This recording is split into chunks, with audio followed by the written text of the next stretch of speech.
What's up, you guys? It's AD and welcome back to the channel. So before I go any further, I gotta go. Woo! Today was a crazy day for politics. Like sometimes we don't really care about politics when it comes to investing, but sometimes we do. And today, the stock market did care. So if the stock market cares, we care. And it was not good news. So we were going up in the beginning, and then at the end of the day, we just went a little bit of a little fall.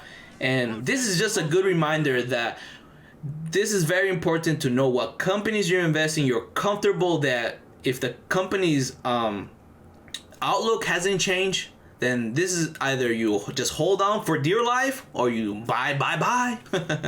But let's talk about what I want to talk to you guys about, and it's basically how do I plan to hit that $1 million within 10 years.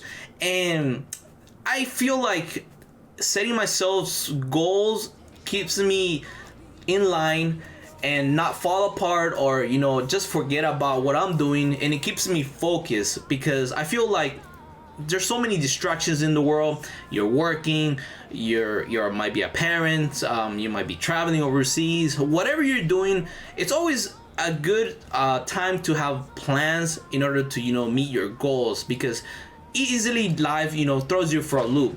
So what I wanted to talk to you guys is basically how I'm gonna keep myself focused, and hopefully this helps you guys out with your investing strategy, or maybe just gives you a little bit more perspective in life. So first, I wanted to see what is it gonna take for me to hit that 1 million, and is it a realistic goal for myself?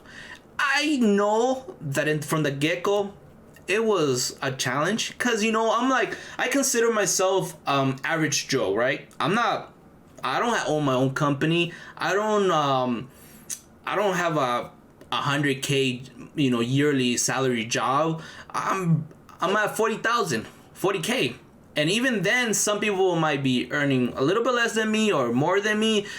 This just gives you an idea of what you need to do in order to reach that. So all of us are coming from very different backgrounds, and me specifically, I had never had any investing background from any of my family members. Had no investing background. I basically I'm the first one, let's just say that. So it was a lot harder for me to learn this, and hopefully this helps you guys out if you're in the same shoes as me. So let's go and hit that money goal calculator, because Google is our friend, guys. We're pretty much gonna be Googling everything when it comes to researching stuff for investing. So let's go. So we reached this website, right?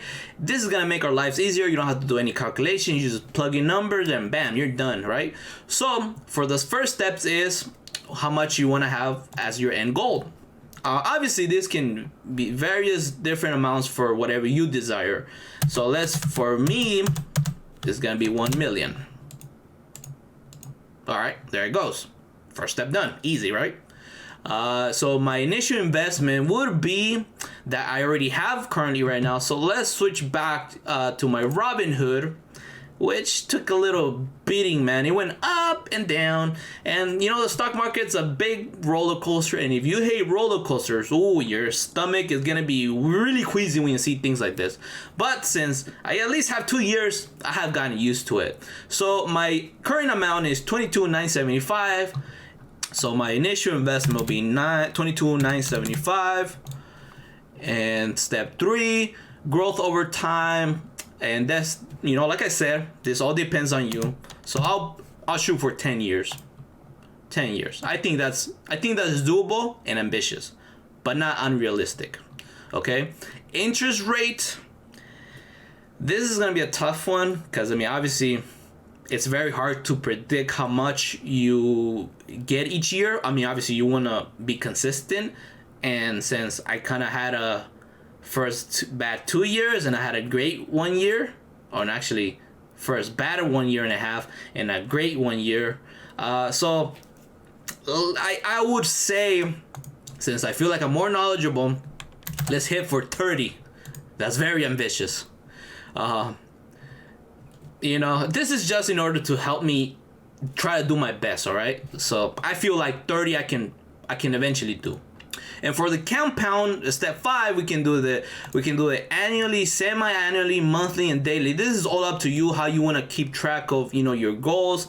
I want to keep it simple, annually, less things to keep track of. Unless you're like super detailed and you want to basically be checking every day, I wouldn't recommend it, but hey, it's all up to you. So now we can just calculate, and the results are in. I basically gonna have to put into my my Robinhood account 1,335. Let's just round it to 36 every month over the next 10 years, in order to reach that $1 million goal. And when I look at this, it's not impossible for me to do it. I'm actually doing close to this. I'm pretty much putting about 1,200 on my savings, so I guess I'm gonna have to up a little bit that. I'm definitely stretching myself a little thin here. Obviously, you can do whatever you think you're comfortable. I feel like this is very manageable to me. Everybody's in different situations. Some people have kids, their husbands, their wives, their students. We all come from different walks of life, and this is definitely gonna be a lot different for everybody. So for me, being a single person, I save a lot, I don't spend a lot. And for my income, even though it's kind of average, maybe a little bit below average, I feel like I can do it. And I'm a little frugal, so that helps a lot. And so it basically gives you an outline of how much you start, how much you're gonna have at the end of this year, and so on. So it makes it pretty simple to follow through. And then right here, this table even breaks it even further. So I have this table, right? And it makes it pretty detailed. So what I decided, instead of me just coming back to this website in order to keep myself in track each year, which I could do, I decided, I made it easier by just transferring over to my Google spreadsheet. And if you have Excel, even better. I have the spreadsheet of Google because it's free, and it's pretty much it's enough for what I'm doing. And I just basically laid it out like it was. I just add a little extra where I'm putting it at 30%, and then I put the amount that I have to put each month in order to and this is how much it's gonna be for the year, and then it basically just adds up. And this is the compound interest with how much I have saved, and basically 1 million. And then this one is basically just putting what I actually earn. And even if I do come close to it or beat it, or it's at least a way for me to strive forward and know that I am not falling behind, and that at least I'm keeping track with myself. So yeah, that's all I wanted to share with you guys. Hopefully this is helpful for you guys. If you wanted to find out how to start, how to keep yourself focused, every little thing that helps you invest more smarter and make less mistakes, and just keep you focused on that plan, you can easily reach that goal. And by the time that you think, oh shoot, that's gonna take years, and then time goes by and you're like, damn, I didn't think I could do it, and you did it. So, well, that's what I'm hoping that I'm actually saying to myself when I get to that point, because, I'm starting as well. And if you enjoy the content, please hit that like, comment, subscribe to keep yourself updated for more stuff like this, because I plan to make a lot more videos. And share with your buddies if they're not, they're not focused. They need someone setting them straight. So, hey, show them a little simple plan that they can follow. And remember that this was AD. I'll be seeing you guys later.